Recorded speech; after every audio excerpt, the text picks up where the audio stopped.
tanasi rohatlandi. Huzur bilan boshini yerga qo'ydi va ovchining harakatlarini kuzatib yotdi. Ovchi bo'rining yarasini tozalab, unga suv berdi. Bo'ri suvni icharkan, bu odam bolasi boshqalardek emas ekan, deb xayolidan o'tkazdi. Bo'rining peshonasida chandig'i bor edi. Ovchi unga Qashqa deb laqab qo'ydi. Bo'rining biroz o'ziga kelganini ko'rgan ovchi qishloqqa qaytdi. Kechga yaqin go'sht suv olib g'orga qaytib keldi. Endi bo'ri ovchidan qo'rqmas, hatto ko'zlarida Arslonbekka nisbatan ishonch, mehr bor edi. Oradan kunlar o'tib bo'ri sog'aydi. Arslonbek g'orga kelganida bo'ri yo'q edi.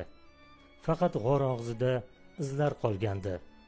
Buni ko'rgan ovchi, qayga ketgan bo'lsang ham boshing omon bo'lsin, dedi uzoqlarga tikilib. Oradan yillar o'tdi. Arslonbek qarib qoldi. Qashqa bo'ri bilan bo'lgan voqea uning xotirasidan o'chib, unutib yubordi. Qish kunlari edi. Tog'lar bag'rini qor qopladi. Odamlar uydan chiqmay qoldi.